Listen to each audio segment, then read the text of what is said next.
Hey kids, and welcome back to the channel. Uncle Frank, hoping you kids are having a great day. It is a rather rainy Thursday, and there's not much else to do, so I figured I'd invite you kids to join me as I unsleeve some cards and talk about maybe not necessarily the overall state of the Yu-Gi-Oh market, but my opinions in regards to how Konami is handling their cash cow franchise right now. And this is a Yu-Gi-Oh video in part because I was thinking earlier about just how odd it is that a lot of Yu-Gi-Oh sets that come out these days, and before anyone says it, yes, I know I unsleeve cards really slow, leave me alone. I'm not some pro card sleever, unsleever, but a lot of Yu-Gi-Oh sets these days, if you look at the market, if you look at the post-release price tag, might keep you. If you look at the post-release price tag for a lot of these Yu-Gi-Oh sets, you'll see that a lot of them collapse almost by 40 to 50% in some cases, even more, from their initial release price of $75, $80 all the way down to 50, 40, and 30 bucks. And I think that's absolutely wild when you take into account the fact that, yeah, sure, Konami does have one of the most aggressive reprint policies of any of the major TCG companies. They are way more aggressive than Pokemon and Magic the Gathering. Way more aggressive than Pokemon. Pokemon basically doesn't have a reprint policy when it comes to individual singles. Most of the time. Magic does a lot of reprints, but not nearly as bad as what Yu-Gi-Oh gets. Yu-Gi-Oh's reprints are wild. If a Yu-Gi-Oh card comes out, if a new Yu-Gi-Oh card comes out in a set like Alliance Insight and hits $80 for the normal version of the card, you can bet your bottom dollar that it's going to appear in that year's special collector's tins as a secret rare that has a huge pull chance. And that card is going to devalue itself all the way back down to like $5, $10 at most, right? And this isn't anything new. This isn't anything new for the Yu-Gi-Oh TCG. This is something that's been going on for a very long time, honestly. It's been a well-known aspect of the card game, even when I was playing it back in the day, and you know, I don't think it's going to change anytime soon, but it does raise the question of where do you, as a collector, an investor, and a player, where do you seek value in these sealed products? Do you just wait an X amount of years until it's completely out of print? These sleeves I'll save and reuse. These are Dragon Shield Snow sleeves. I use these for... I like these a lot. I use them for my Pokemon pre-releases. So, back in there you go. Boom. But for a lot of the other things, you know, do you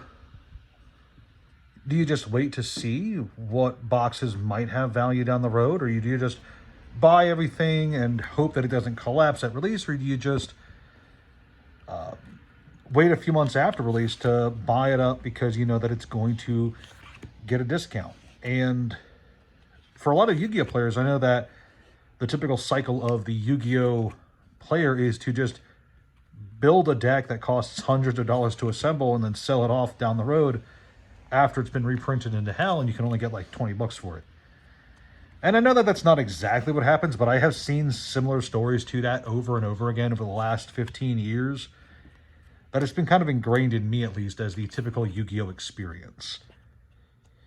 And what I really want to say is, I wish Konami had a reprint policy similar to what the Pokemon Company has, where they just kind of don't reprint every single valuable card into oblivion. They just kind of give everything its one print run, its one release, and maybe give it a reprint in an appropriate set like the rarity collections or something like that. But you know, part of the reason that so many Yu-Gi-Oh sets come out and lose most of their value is because players by this point know, everyone knows that unless a set is like really, really good, like chocked full of value, most of the cards in that set, most of the cards in that box are not going to be worth a whole lot in just a few months' time, thanks in part to Konami's aggressive reprint policy. So there's not a lot of pressure from the market right now, players, collectors, investors, etc.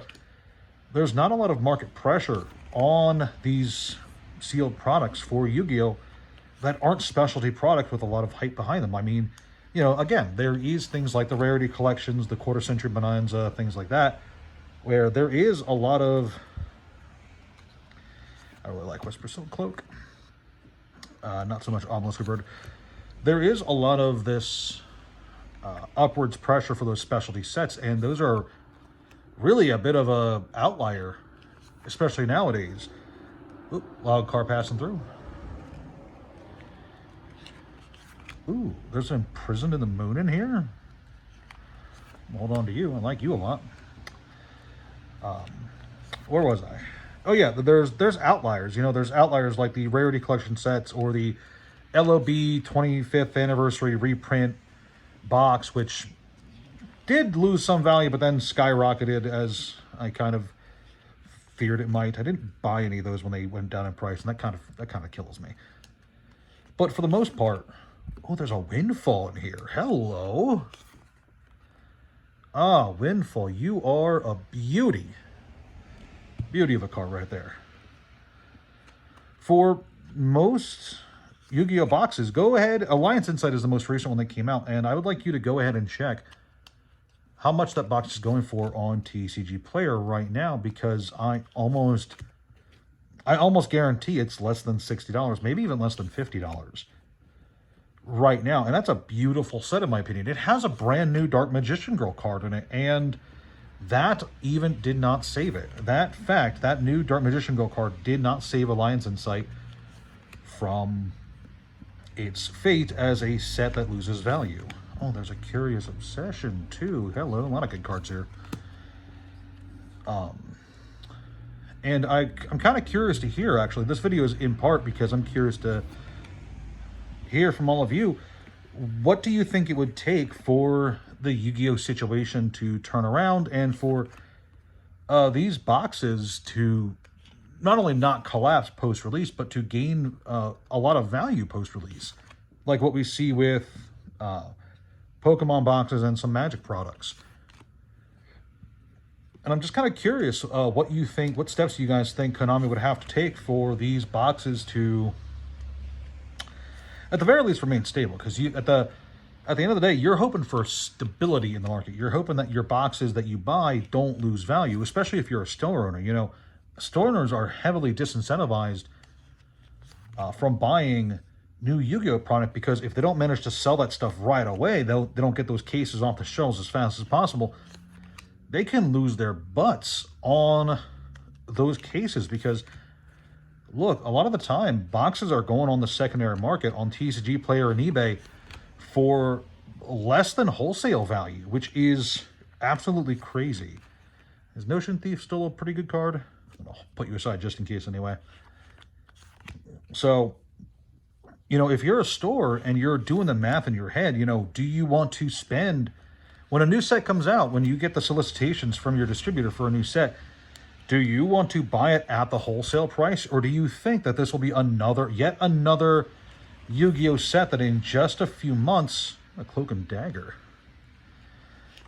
just a few months might be worth less than distro prices on TCG Player? And that's a serious conversation a lot of store owners have to have when it comes to a lot of these non-specialty Yu-Gi-Oh! Sets. And look, I know it sucks to think about it like this, but, you know, a lot of times store owners look at that chance of loss, that chance of lost value, and they choose, no, I wouldn't say like a lot of times, but there are store owners out there who will choose to just drop a product line entirely because it's not profitable.